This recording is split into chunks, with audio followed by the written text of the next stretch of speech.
In this video, I'm going to show you how to import a CSV file into Apple numbers. So let's see how we can do this thing. This is a blank Apple numbers file or document. There is nothing. And we have a file which is called CSV. And if we open it by a text editor, we'll see there is data. So these are the data inside this CSV. So I see this is a CSV formatted data. Now we need to import this data here. There are different ways we can import, but the easiest way is to import is just drag and drop it inside this document.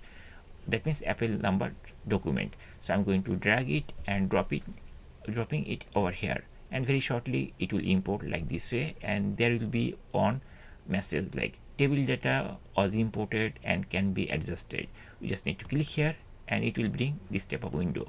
Here there are a couple of settings are there, like separate values using tab, comma, semicolon, space or other. So this document we have comma, right? We already opened the document. At that time we saw there is comma. That's why here comma is used.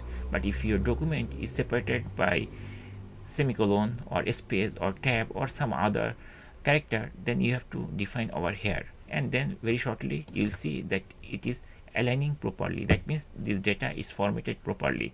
If we click advanced settings, it has couple of other options are there, like it also you can also define the encoding text format, then from which row the data will be imported, right? So right now it is starting from row 1, so basically it is importing from here to here. But if you want to import only the data, no header, then we can ignore the first row. So at the time we have to increase number 2.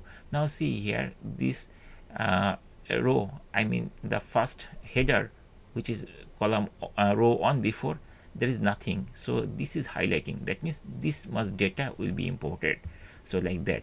So if you want to ignore the header, you can do like that way, but I'm not going to ignore the header. I'm going to import everything together. So I'm going to decrease the size like 1, so it will include header and all the data. And there is some other options are there. Those are not like mandatory, but sometimes you may need those things, but I'm not going to show you those things. Now once our file like a process, I mean once our preview is successful, I mean preview means successful means once we see that data is properly aligned properly and all rows or columns are there basically, then it's time to hit the update table button. So I'm going to click this update table button, and very shortly you will see that warning message gone and data imported successfully. And that's it. It's the easiest way to import CSV into Apple numbers on Mac.